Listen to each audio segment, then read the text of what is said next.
ఎవరు తవ్వుకున్న గోతిలో వారే పడతారు అన్నది నానుడి. ఇప్పుడు తెలంగాణలో అదే జరుగుతోందా? కాళేశ్వరం కమిషన్ విచారంలో ఏం జరుగుతోంది? ప్రభుత్వం కమిషన్కు ఏం పత్రాలు ఇస్తుంది? గతంలో జరిగిన కేబినెట్ నోట్స్ ఫైల్స్ ఇస్తుందా లేదా సైలెంట్గా ఉంటుందా? ఇప్పటికే ఇవి కేబినెట్ నిర్ణయాలు అంటూ విచారణకు కమిషన్ ముందు హాజరైన మాజీ మంత్రులు హరీష్ రావు, ఈటెల రాజేందర్, మాజీ సీఎం కేసీఆర్ గుట్టలుగా ఫైల్స్ ఇచ్చేశారు. ఇప్పుడు ప్రభుత్వం కొత్తగా ఇచ్చేదేముంది?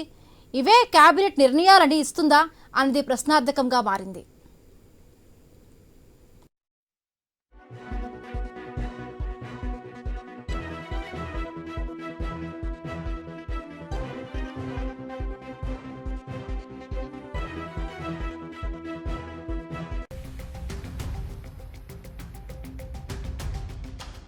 విచారణకు హాజరైన వారంతా కాళేశ్వరం ప్రాజెక్టు నిర్మాణం మొత్తం కేబినెట్ నిర్ణయమేనని కుండబద్దలు కొట్టారు. ఇప్పుడు అధికారంలో ఉన్న ప్రభుత్వం అప్పటి కేబినెట్ నిర్ణయం కాదని ఫైల్స్ ఇస్తుందా? కేసీఆర్ ఫ్యామిలీ సొంత నిర్ణయమని ఇస్తుందా అన్నది కూడా చర్చగా మారింది. గత ప్రభుత్వంలో కాళేశ్వరం ప్రాజెక్టుపై ప్రభుత్వంలో జరిగిన చర్చలు, ప్రత్యుత్తరాలకు సంబంధించిన ఫైల్స్ కావాలని కమిషన్ లేఖ రాసింది.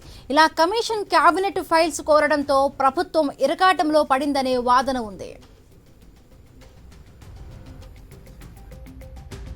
విచారణలో భాగంగా పేపర్స్ కావాలంటూ కమిషన్ ప్రభుత్వానికి 3 సార్లు లేఖలు రాసింది. అయినా ఇంతవరకు ఒక్క పేపర్ కూడా ఇవ్వలేదు. ఇప్పుడు ఇవ్వక తప్పని పరిస్థితి. పేపర్లు అందాక కమిషన్ రిపోర్ట్ ఎప్పుడు వస్తుంది? జస్టిస్ పిసి ఘోష్ ఏం తేలుస్తారు? ప్రభుత్వం ఆశించినట్టుగానే నివేదిక ఉంటుందా లేదా? రైట్, దీనికి సంబంధించి మరిన్ని పూర్తి అప్డేట్స్ మా ఇన్పుట్ ఎడిటర్ శ్రీకాంత్ అందిస్తారు.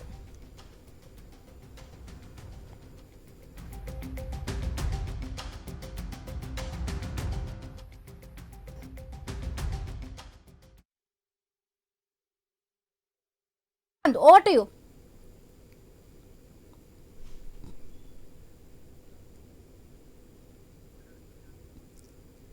ఎస్ శ్రీకాంత్, రైట్, కమిషన్ లేఖలతో కాంగ్రెస్ ప్రభుత్వం తెల్లముఖం వేసింది. అసలు ఎన్డీఏ రిపోర్టు డొల్లాని ఇప్పటికే కూడా ఎల్ఎన్టీ కంపెనీ చెప్పుకొస్తున్న పరిస్థితి. సో ఇప్పుడు కమిషన్ ముందుకు పత్రాలు ఇస్తే ఎలా ఉండబోతోంది? రైట్ శ్రీకాంత్. Good afternoon.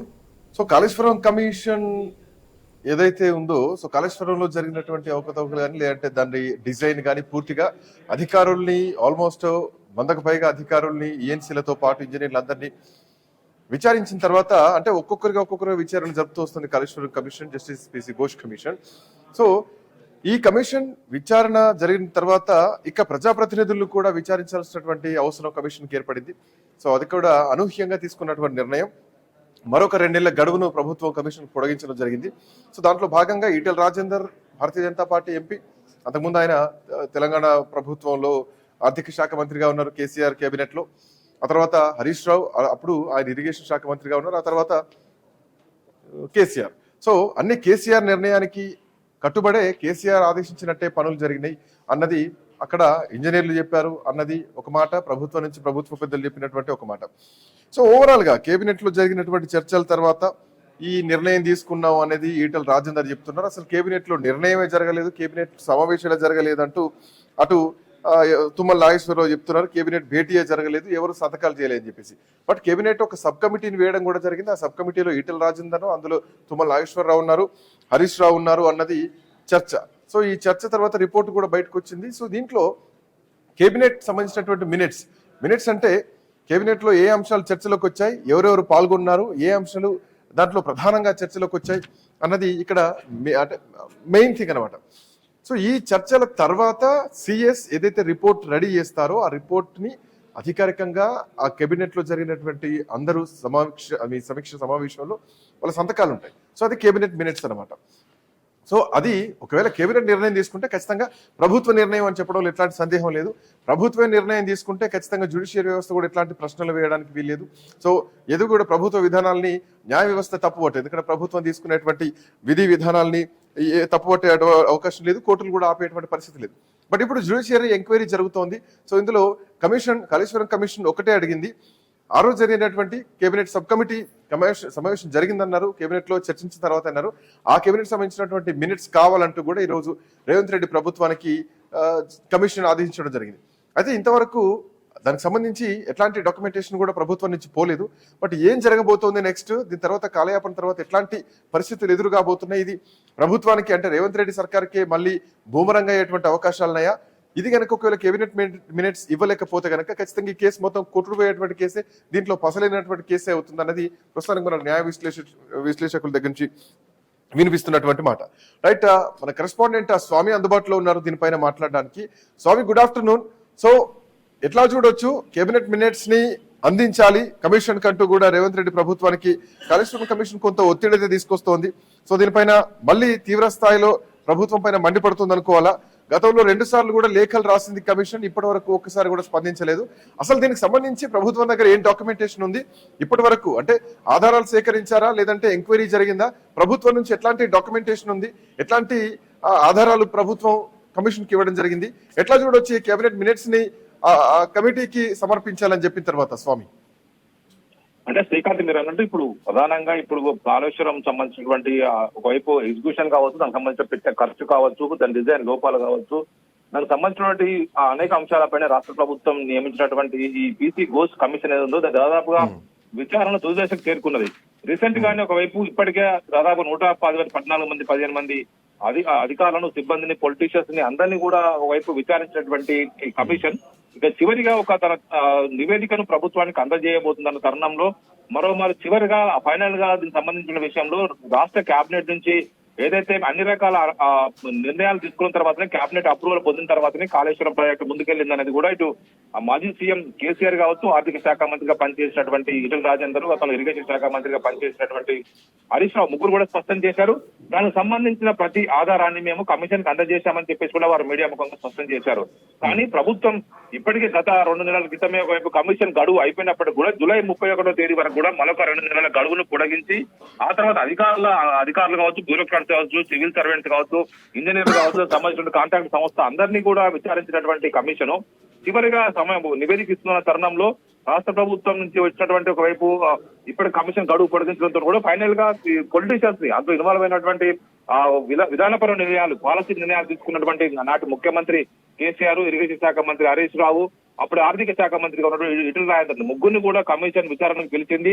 విచారణ కంప్లీట్ చేసింది. విచారణ తర్వాత హరీష్ రావు కావచ్చు, ఈటెల రాజేందర్ పూర్తిగా అన్ని విషయాలు కూడా మీడియాకు స్పష్టంగా చెప్పారు. కమిషన్ అనేటువంటి ప్రతి విషయాన్ని మేము అందజేసాము, ప్రతి డాక్యుమెంట్ ఎవిడెన్స్ మా వద్ద ఉందని చెప్పేసి కూడా వారు స్పష్టం చేశారు. ఇది ఒకవైపు విచారణ కొనసాగుతున్నా కానీ ఒకవైపు రాష్ట్ర ప్రభుత్వం దీన్ని 2 నెలలు పొడిగించడం అంటే ప్రభుత్వం ఒక వ్యూహాత్మకంగా కమిషన్ గడువును పొడిగించుకుంటూ వెళ్తూ, విచారణ పొడిగించుకుంటూ వెళ్తూ పొలిటికల్ గా దీన్ని ఒక మరింత కాలం బీఆర్ఎస్ పైన పొలిటికల్ అటాక్ చేయాలన్న ఉద్దేశంతోనే దీన్ని ముందుకు తీసుకెళ్తున్నట్టుగా స్పష్టంగా అర్థమవుతుంది. అందులో భాగంగా ఇప్పటికే కమిషన్ గడువు మరో 2 నెలలు పొడిగించారు. జూలై 31తో గడువు ముగుస్తుంది.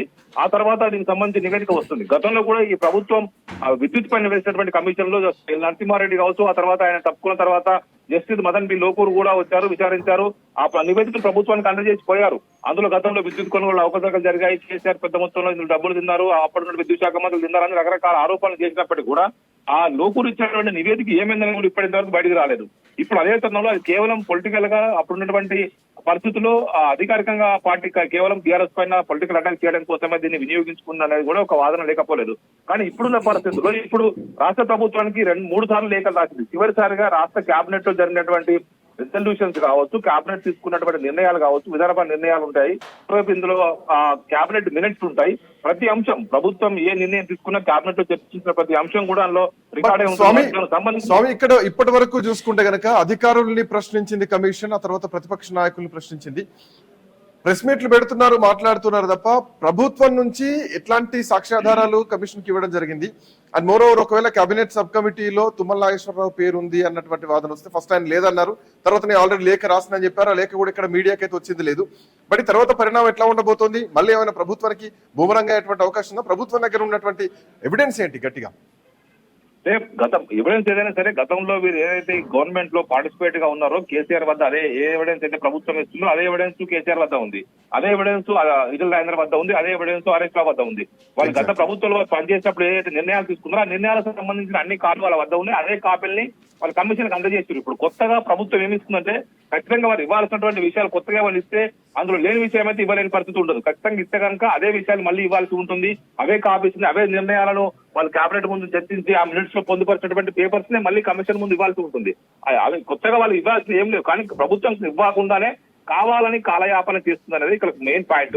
కేసీఆర్ ఇప్పటికీ అదే డాక్యుమెంట్ అందజేశారు. గత ప్రభుత్వంలో వాళ్ళు ఏదైతే నిర్ణయాలు తీసుకున్నారో కాళేశ్వరం సంబంధించిన విషయంలో ప్రతి దాని ఖర్చు విషయంలో కావచ్చు, దాని డిజైన్ విషయంలో కావచ్చు, దానికి సంబంధించిన అన్ని రకాల విషయాల్లో కేబినెట్ ఏదైతే అప్రూవల్ చేసిన అన్ని రకాల డాక్యుమెంట్ ని కమిషన్ కు కేసీఆర్ అందజేశారు. ఇదే పరిస్థితుల్లో ఇప్పుడు ప్రభుత్వం వీటి కొత్తగా ఇచ్చే పేపర్స్ ఏముంటాయంటే వాళ్ళు ప్రభుత్వం ఏదైతే వాళ్ళు అడిగిందో అదే విషయాన్ని వీళ్ళు అఫీషియల్ గా స్టాంప్ పెట్టి ప్రభుత్వం తరఫున ఇవ్వాల్సి ఉంటుంది. వాటినే వాళ్ళలో డీవియేషన్ వస్తే కనుక మళ్ళీ దానికి సంబంధించిన దుమారానికి అవకాశం ఉంటుంది. కాబట్టి ప్రభుత్వం చాలా ఆది చూసి దీన్ని డ్రాగన్ చేస్తూ ఇవ్వాలని చెప్పి ఆలోచిస్తున్నట్టు తెలుస్తుంది. కేవలం దీన్ని పొలిటికల్ గా అటాక్ చేయడం కోసమే దీన్ని పొడిగిస్తున్నట్టుగా మనకు అర్థమవుతుంది Srikanth. Right, thank you Swami, thanks for joining. So ఇది పొలిటికల్ గ్రడ్జ్ అనుకోవాలా, పొలిటికల్ గా జరుగుతున్నటువంటి ఒక రివెంజ్ అనుకోవాలా, కేసీఆర్ ని ఇరికించాలన్నటువంటి ఉద్దేశంతో అంటే కేసీఆర్ ఈ కాళేశ్వరం ప్రాజెక్ట్ మొత్తానికి కూడా కర్త కర్మ క్రియ. సో ఆయన ఆధ్వర్యంలోనే దీని డిజైన్ జరిగింది, ఆయన ఆధ్వర్యంలోనే దీని నిధుల సేకరణ జరిగింది, ఆయన ఆధ్వర్యంలోనే ఇంజనీర్లు కూడా పనిచేస్తారు. ఇంజనీర్లు చెప్పిన వర్షన్ వేరు, కేసీఆర్ తీసుకున్నటువంటి నిర్ణయం వేరు. సో కేసీఆర్ తప్పిదం ఇదంతా అని అన్నటువంటి క్రమంలో సో ఇప్పటి వరకు గత సంవత్సర కాలం నుంచి ఈ చర్చ నడుస్తోంది, ఈ విచారణ కూడా కొనసాగుతోంది. ఈ విచారణ అయిపోయింది అనుకుంటున్న క్రమంలో ఇంకో 2 నెలల కాలం పొడిగించడం, సో ఆ తర్వాత ప్రజాప్రతినిధుల్ని గత మాజీ ప్రభుత్వంలో ఉన్నటువంటి పెద్దల్ని దీంట్లో విచారించిన తర్వాత చాలా కీలకంగా మారింది ఇప్పుడు ఈ దశ, ఈ క్లైమాక్స్ దశ అనేది చాలా కీలకంగా మారింది. కేబినెట్ మినిట్స్ అంటే కేబినెట్ లో జరిగినటువంటి చర్చలు ఏంటి, దాంట్లో ప్రభుత్వం తీసుకున్నటువంటి విధి విధానాలు ఏంటి, నిర్ణయాలు ఏంటి, ఇది ప్రభుత్వ విధానమా కేసీఆర్ విధానమా అన్నది ఈ కేబినెట్ మినిట్స్ లో ప్రభుత్వం ఇచ్చేదాన్ని బట్టి ఉంటుంది. ఒకవేళ అదే జరిగితే కనుక ఖచ్చితంగా కేసీఆర్ కి సంబంధం లేకుండా ఇది పూర్తి ప్రభుత్వ విధానాలుగా మారే అవకాశం ఉంటుంది. బట్ టార్గెట్ కేసీఆర్ అనేది మిస్ అవుతుందా, సో పొలిటికల్ గ్రడ్జ్ కోసం ఎంత దూరం జరుగుతుందా అన్నది ఇక్కడ ప్రధానమైనటువంటి చర్చ నడుస్తుంది. మా స్పెషల్ కరెస్పాండెంట్ సునీల్ కూడా మనతో పాటు అందుబాటులో ఉన్నారు. So Sunil, so almost climax కి వచ్చింది అనుకున్న టైంలో ఇంకొక ట్విస్ట్ కనిపిస్తోంది ఇందులో. సో ట్విస్ట్ ఇప్పటికీ 3 లేఖలు రాయడం జరిగింది పీసీ ఘోష్ కమిషన్. సో ప్రభుత్వం నుంచి ఇంతవరకు ఎట్లాంటి రియాక్షన్ లేదు, అధికారులు మాత్రం వేయడం జరిగింది. అధికారులకు వాళ్ళకు కమిటీ వేసి దానికి సంబంధించినటువంటి మినిట్స్ ఇవ్వమని చెప్పడం జరిగింది. సో మినిట్స్ ఉన్నాయంటే కేబినెట్ లో తీర్మానం జరిగింది, కేబినెట్ ఆమోదం పొందింది అనేదే కదా. సో ఇక్కడ పొలిటికల్ గ్రడ్జ్ అనుకోవాలా, దీన్ని ఎట్లా చూడొచ్చు నెక్స్ట్ లెవెల్లో? శ్రీకాంత్, ఇక కాళేశ్వరం విషయంలో ఎవరి వాదన వాళ్ళే వినిపిస్తున్నారనే చెప్పాలి.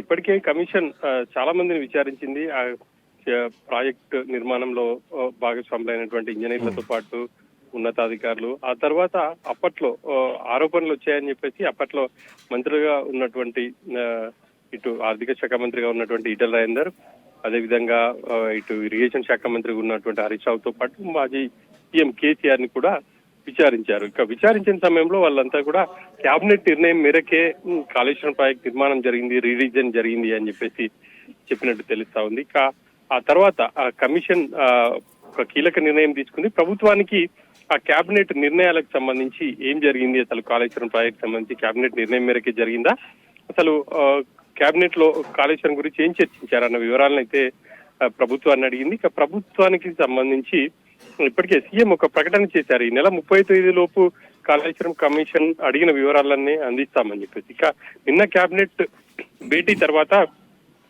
పొంగులేటి శ్రీనివాస్ రెడ్డి ఒక వివరణ ఇచ్చే ప్రయత్నం చేశారు. ఒక సీనియర్ అధికారులతో ఆ వ్యవహారాన్ని చూసుకుంటారు, కమిషన్ కి ఆ వివరాలన్నీ అందిస్తారు అని చెప్పేసి ఆయన చెప్తూ వచ్చారు. సో మరి మొన్నటి వరకు ప్రభుత్వం ఆ వివరాలు అందిస్తుంది అని చెప్పేసి చెప్పినటువంటి సీఎం మరి ఇప్పుడు నిన్న కేబినెట్ భేటీ తర్వాత సీనియర్ ఐఏఎస్ అధికారుల వ్యవహారాన్ని చూసుకుంటారో ఆ సమాచారాన్ని అందిస్తారు అని చెప్పేసి అనడం వెనుక ఉద్దేశం ఏంటనేది ఒక చర్చ అయితే జరుగుతుంది. తాత్సారం వెనుక కారణం ఏమై ఉండొచ్చు? ఎందుకంటే 3 సార్లు లేఖ రాసిన తర్వాత 3వ సారి నిన్న మళ్ళీ కేబినెట్ సమావేశంలో కొంతమంది అధికారులను కేటాయించడం, కమిటీని వేయడం, సో వాళ్ళు కావాల్సింది ఏదో ఇయ్యండి అని చెప్పడం. అండ్ మోరోవర్ ఏంటంటే ఢిల్లీలో ఉన్నప్పుడు ఆ రోజు కేసీఆర్ విచారణ జరిగినప్పుడు ముఖ్యమంత్రి రేవంత్ రెడ్డి ఢిల్లీలో ఉన్నారు. సో వెంటనే రేవంత్ రెడ్డి ఒక కామెంట్ చేయడం జరిగింది, హైదరాబాద్ వచ్చిన తర్వాత నేను కూడా అసలు ఏం జరిగిందో పూర్తి వివరాలు మా దగ్గర కూడా ఎక్స్ప్లెయిన్ చేస్తాం, ప్రెస్ మీట్ పెడతా ఉన్నారు. ఆ ప్రెస్ మీట్ లేదు, ఇప్పటికి 3 సార్లు లేఖలు వచ్చినాయి. ఎట్లా చూడొచ్చు ఈ అంశాన్ని సునీల్? కేబినెట్ మినిట్స్ బయటకి ఇవ్వాలా వద్దా అన్న అంశానికి సంబంధించి నిన్న కేబినెట్ లో కూడా సుదీర్ఘంగా చర్చించారు. ఎందుకంటే కేబినెట్ అప్పట్లో ఉన్నటువంటి మంత్రులు నిర్ణయాల మేరకు జరుగుతాయి కాబట్టి ఆ వివరాలు బయటికి కొన్ని కాన్ఫిడెన్షియల్ ఉంటాయి, కొన్ని బయటికి వివరించే ప్రయత్నాలు జరగవచ్చు. సో మరి ఇవ్వాలా వద్దా అనేది ఇప్పుడు నిన్న మంత్రివర్గ సమావేశం తర్వాత సీఎం నిర్ణయం తీసుకున్నట్టు తెలుస్తుంది. మరి కమిటీ అంటే ఐఏఎస్ అధికారులు మరి Kaleshwaram commission chairman PC Ghosh అడిగినటువంటి వివరాలు ఇస్తారా, లేకపోతే మా దగ్గర ఇవే వివరాలు ఉన్నాయి, కేబినెట్ నిర్ణయాలు ఇవే అని ఇస్తారా అనేది కూడా చూడాలి. ఇక ఇంకొక ట్విస్ట్ కూడా మనం చూడాలి. కేబినెట్ సబ్ కమిటీ వేసింది అప్పట్లో ప్రభుత్వం పెండింగ్ ప్రాజెక్టులకు సంబంధించి అని చెప్పేసి ఈటల రాజేందర్ ఒక స్టేట్మెంట్ ఇచ్చారు. అందులో కాళేశ్వరం ప్రాజెక్ట్ కూడా ఉంది అని చెప్పేసి చెప్పే ప్రయత్నం చేశారు. ఇక అప్పట్లో కేబినెట్ సబ్ కమిటీలో ఉన్నటువంటి తుమ్మల నాగేశ్వరరావు ఇప్పుడు కాంగ్రెస్ ప్రభుత్వంలో మంత్రిగా ఉన్నారు. ఆయన ఒక స్టేట్మెంట్ ఇచ్చారు. అసలు కేబినెట్ సబ్ కమిటీలో కాళేశ్వరానికి సంబంధించిన అంశమే లేదు అనే విధంగా ఆయన చెప్తూ వచ్చారు. అసలు ప్రాజెక్టు నిర్మాణానికి సంబంధించి ఎప్పుడు చర్చ జరగలేదు అన్న వివరణ కూడా ఆయన ఇచ్చే ప్రయత్నం చేశారు. సో మరి ఇప్పటికే తుమ్మల కూడా ఇటు పిసి ఘోష్ కమిటీకి వివరాలు కూడా పంపించారు అని చెప్పేసి రాత్రి కేబినెట్ సమావేశం తర్వాత ఇటు పొంగులేటి శ్రీనివాస్ రెడ్డి చెప్తున్నారు. సో మరి ప్రభుత్వం నివేదిక అంటే ఇటు పిసి ఘోష్ కమిషన్ ఇచ్చినటువంటి అన్ని అంశాలకు సంబంధించి వాళ్ళ దగ్గర ఉన్నటువంటి వివరాలు అసలు ఏం జరగబోతుంది అనేది కూడా చూడాలి. ఈ వ్యవహారాన్ని తప్పుదారించే ప్రయత్నం జరుగుతుంది అన్న విమర్శలు కూడా వస్తున్నాయి. మొత్తం మీద చూస్తే దీంట్లో ఎవరి వాదన వాళ్ళ ఎక్స్పోజ్ చేసుకునే ఛాన్సెస్ ఎక్కువగా మన ముందు కనిపిస్తున్నాయి. Right, thank you Sunil, thanks for joining. So Kaleshwaram commission సంబంధించి కాళేశ్వరం కమిషన్ చివరగా అంటే అందరి విచారణ జరిగిన తర్వాత అందరితో మాట్లాడిన తర్వాత వాళ్ళ దగ్గర నుంచి వివరాలు సేకరించిన తర్వాత ఆ రోజు కేబినెట్ నిర్ణయం తీర్మానం మేరకే కాళేశ్వరం ప్రాజెక్టు జరిగింది, దాని పనులన్నీ జరిగినాయి. సో కేబినెట్ నిర్ణయం తీసుకుందంటే అది ప్రభుత్వ నిర్ణయంగానే చూడాలి. సో ప్రభుత్వ నిర్ణయాన్ని ఈరోజు ఈ ప్రభుత్వం తప్పుపడుతుంది అంటే కనుక అది మరి కేసీఆర్ నిర్ణయం ఎట్లయితుంది, ప్రభుత్వ నిర్ణయం అవుతుంది కదా అన్నది ఇక్కడ ఓవరాల్ గా ఉన్నటువంటి ఒక లాజికల్ చర్చ. రైట్, అందే సత్యం గారు కూడా మనతో పాటు జాయిన్ అయ్యారు. సత్యం గారు, గుడ్ ఆఫ్టర్నూన్. గుడ్ ఆఫ్టర్నూన్ అండి. సత్యం గారు నమస్తే, గుడ్ ఆఫ్టర్నూన్. నమస్తే నమస్తే. ఐ థింక్ మ్యూట్ లో ఉన్నట్టున్నారు. సత్యం గారు వినిపిస్తుందా? వినపడుతుంది. ఎస్ సత్యం గారు ఇప్పటి వరకు అంటే నా మాటలు మీరు వింటూ ఉన్నారు. బట్ ఇప్పుడున్నటువంటి పరిస్థితుల్లో నెక్స్ట్ లెవెల్లో ఏం జరగబోతోంది? నిన్న కేబినెట్ సమావేశం కూడా జరిగింది. అంతకుముందు కేబినెట్ సమావేశంలో తీసుకున్నటువంటి నిర్ణయాలే కాళేశ్వరం ప్రాజెక్టు. సో ఇది కేసీఆర్ నిర్ణయం కాదు, కేబినెట్ నిర్ణయం. దానికి సబ్ కమిటీ కూడా ఉంది, అందులో ఈటలు ఉన్నారు, తుమ్మలు ఉన్నారు, హరీష్ రావు కూడా ఉన్నారు. సో వీళ్ళ కేబినెట్ భేటీలో జరిగినటువంటి ప్రతి పాయింట్ కూడా ఆ రోజు సిఎస్ అఫ్ కోర్స్ రాస్తారు, వాళ్ళ సంతకాలు కూడా తీసుకుంటారు. బట్ ఒకవేళ ప్రభుత్వ నిర్ణయం అయితే తప్ప ఇప్పుడు ఇందులో మళ్ళీ అధికారులే బలయ్యేటువంటి అవకాశం ఉందా? సిఎస్కే నోటీసులు పోతాయా? ఎట్లా చూడొచ్చు ఈ పాయింట్ ని కాళేశ్వరం ప్రాజెక్ట్ విషయంలో ఇప్పుడు జరుగుతున్నటువంటి ఈ లేటెస్ట్ టాపిక్ ని? ఇప్పుడు ఇప్పటికీ కమిషన్ పాజిటివ్ నెగటివ్ విషయాలన్నీ కూడా రికార్డు చేసింది. పాయింట్ నెగటివ్ విషయాల్లో ఎక్కడ అవినీతి జరిగింది, ఎక్కడ ఈ డిజైన్ మార్చారు, ఎక్కడ ఈ మొత్తాన్ని రికార్డు చేసింది. ఇంకా వాటికి సంబంధించినటువంటి విషయాలు ఇప్పుడు మారం, ఆల్రెడీ రికార్డు చేసింది. కాబట్టి ఒకటే ఏంటంటే ఫైనల్ అంశం, ఇది మంత్రివర్గ నిర్ణయమా లేకపోతే వ్యక్తిగత నిర్ణయం అనేటువంటిది ప్రశ్న. ఆయన రాసినటువంటి లెటర్ యొక్క అర్థం. ఎందుకు ఎక్స్టెన్షన్ చేశారు? 2 మాటలు లెటర్ రాసిన ఎందుకు జవాబు ఇవ్వలేదంటే నేను అనుకోవటం ఏంటంటే ఈ కమిషన్ ఎట్లాగే ఎక్స్టెన్షన్ అవుతా ఉంది కాబట్టి చివరిగా ఫైనల్గా ఇవ్వచ్చు అని చెప్పేసి అనుకునే వీళ్ళు ఆన్సర్ ఇవ్వలేదని నేను అనుకుంటున్నా. ఈలోపు వాళ్ళు ఎవిడెన్సెస్ కోసం అన్ని గవర్నమెంట్ రికార్డ్స్ ఎత్తుకుంటారు, సర్వే చేసి ఉంటారు గవర్నమెంట్స్ ఎక్కడైనా ఏమేమి ఉన్నాయని చెప్పేసి. అందుకే బహుశా ఫైనల్గా ఇద్దాం కానీ అనేటువంటి ఉద్దేశంతో పోస్ట్ పోన్ చేశారని నేను అనుకుంటున్నా. ఒకటి. తర్వాత రెండవది, ఇవాళ మంత్రివర్గమా లేకపోతే వ్యక్తిగతం అని ఎందుకు చర్చ జరుగుతుంది అంటే వ్యక్తిగతం అయి ఉంటే ఖచ్చితంగా ఇలా సెల్ఫ్ ఇంట్రెస్ట్ ఉందనేటువంటి దాన్ని దారి తీస్తుంది కన్క్లూజన్. అదే మంత్రివర్గం అయితే వ్యక్తిగత ఇంట్రెస్ట్ ఏమి లేదనేటువంటిది వస్తుంది. ఇది ఒక మేజర్ డిఫరెన్స్. దానికోసం కమిషన్ ఇవాళ రాసింది.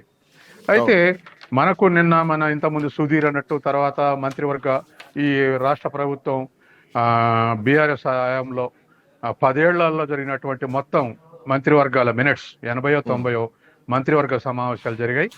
ఆ మినిట్స్ అన్నిటి కూడా పరిశీలిస్తే అక్కడ ఏ మినిట్లో కూడా మంత్రివర్గమే ఈ కాళేశ్వరాన్ని మనకున్నటువంటి ప్రాణాయత ప్లేస్ నుంచి ఇప్పుడున్నటువంటి ప్లేస్కు మేడిగడ్డ ప్లేస్కు మార్చిన దాంట్లో మంత్రివర్గ నిర్ణయం ఉందంటే లేదనేటువంటి సమాచారం వస్తుంది.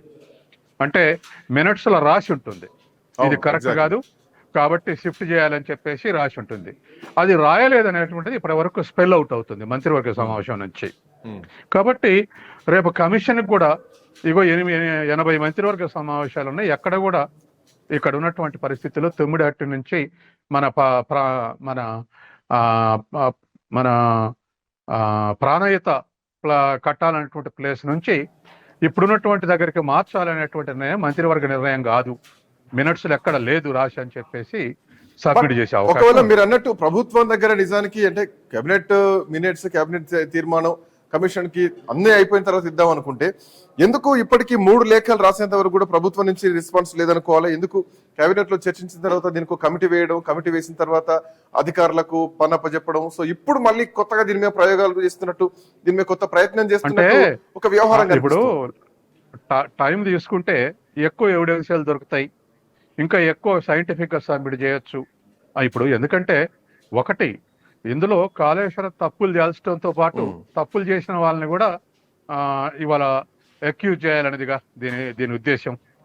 కాబట్టి తప్పులు చేసిన వాళ్ళని కరెక్ట్ గా అక్యూజ్ చేస్తే ఈ ప్రభుత్వానికి మనం విజయం సాధించామనేటువంటి తృప్తి ఉంటుంది. కాబట్టి అట్లా కరెక్ట్ గా అక్యూజ్ చేయాలంటే ఎవిడెన్స్లు కావాలి. ఆ ఎవిడెన్స్లు ఇవాళ కమిషన్ అడిగేటువంటి ఎవిడెన్స్ ఏంటంటే మంత్రివర్గ నిర్ణయమా ఇదని అడిగింది. ఇప్పుడున్నటువంటి 80 మంత్రివర్గ సమావేశాల్లో కూడా ఆ ఎవిడెన్స్ లేదనుకోండి, ఏది మార్చాలనే నిర్ణయం మంత్రివర్గం చేసింది కాదని ఇచ్చారనుకోండి, ఖచ్చితంగా ఇండివిజువల్ ఇంట్రెస్ట్ అని కమిషన్ అనుకునే అవకాశం ఉంది.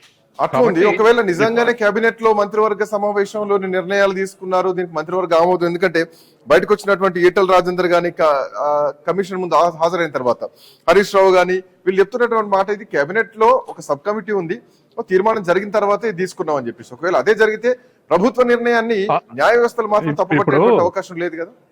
ఇప్పుడు ప్రభుత్వ నిర్ణయం అయితే అది ప్రభుత్వంగా బాధ్యత వహిస్తుంది. వ్యక్తిగతంగా హరీష్ రావు లేకపోతే కేసీఆర్ బాధ్యత వహించేటువంటి పాయింట్ ఎక్యూజ్ చేసేటువంటి అవకాశం లేదు. కాబట్టి మంత్రివర్గ తీర్మానం కాబట్టి మంత్రివర్గం తప్పు చేసింది ఆనాటిది అనేటువంటి తప్ప ఇండివిజువల్ గా ఎక్యూజ్ చేసే అవకాశం లేదు. దాని నుంచి కాళేశ్వరం ఎంక్వైరీ నుంచి ఇండివిజువల్ గా ఎస్కేప్ అయ్యేటువంటి అవకాశం ఉంది, కేసీఆర్ అయినా హరీష్ రావు అయినా, ఇది మంత్రివర్గ తీర్మానం తేలితే. అయితే మంత్రివర్గంలో ఉన్నటువంటి తుమ్మల నాగేశ్వరరావు మాత్రం ఇది మంత్రివర్గ తీర్మానం కాదు, ఎప్పుడు మంత్రివర్గంలో చర్చకు రాలేదు, ఇది కేవలం ఎస్టిమేషన్స్ పెంచడానికి మాత్రమే మంత్రివర్గ తీర్మానం తప్ప ఆ ప్రాజెక్టు కట్టడానికి తీసుకునే దాంట్లో మంత్రివర్గ తీర్మానం లేదు అనేటువంటిది ఆయన ఆర్గ్యుమెంట్. కాబట్టి ఒకవేళ అంటే ఆ ఆర్గ్యుమెంట్ ప్రకారం ఒకవేళ అఫ్ కోర్స్ తుమ్మల వర్షన్ ఉంది, మనకు గత ప్రభుత్వ వర్షన్ ఉంది, ఆయన ఆ టైంలో కేబినెట్ లో మంత్రిగానే ఉన్నారు. ఒకవేళ లేదు ఇది సొంత నిర్ణయం అయితే కేసీఆర్ మీద పూర్తిగా ఈ కేసు ఉంటుంది. లేదు కేబినెట్ తీర్మానం ప్రభుత్వ నిర్ణయం అయితే అసలు నో కేసు నో కేసీఆర్ కదా, ఇది మొత్తం మళ్ళీ ఇప్పుడు ప్రతిపక్షానికి కూడా రాజకీయంగా మాట ఇంకా బలం ఎత్తుకుంటుంది. ఇప్పుడు 100 మంది ఇవాళ 100 మంది బాధ్యతకు వేరు, ఒక్కళ్ళు ఉన్న బాధ్యత వేరు. పాయింట్. ఇప్పుడు మంత్రివర్గ తీర్మానం అయితే 100 మంది బాధ్యులు అవుతారు. కేసీఆర్ నిర్ణయం అయితే ఒక్కడే బాధ్యుడు అవుతాడు, ఆ ఒక్కడి తర్వాత ఇంకొకడు ఇండివిజువల్ గా అకౌంటబిలిటీ ఉంటుంది. కాబట్టి ఇప్పుడు ఇక్కడే కాదు, ఎక్కడైనా ఏ లెవెల్ అయినా ఆఖరికి స్కూల్ లెవెల్ కాలేజ్ లెవెల్లో కూడా కమిటీలు వేస్తారు. కమిటీలు వేసి కమిటీ తీర్మానం తీసుకొని గ్రాంట్ రిలీజ్ చేస్తారు, డబ్బు రిలీజ్ చేస్తారు. ప్రతిదానికి కమిటీ తీర్మానం ఉంటే ఆడిట్ వాళ్ళు అంత పెద్దగా ఎక్యూజ్ చేయలేరు, ప్రిన్సిపాల్ కానీ లెక్చర్లు కానీ హెడ్ మాస్టర్లు కానీ టీచర్లు కానీ లేదా ఇంకా ఇతర డిపార్ట్మెంట్లో కూడా. కాబట్టి కమిటీ తీర్మానం ఉంటే కమిటీకి బాధ్యత ఇస్తుంది. కమిటీ తీర్మానం లేకుండా ఖర్చు పెడితే ఆయా ప్రిన్సిపాల్ ఆయా హెడ్ మాస్టర్ ఇప్పుడు ముఖ్యమంత్రి బాధ్యత వహించాల్సి వస్తుంది.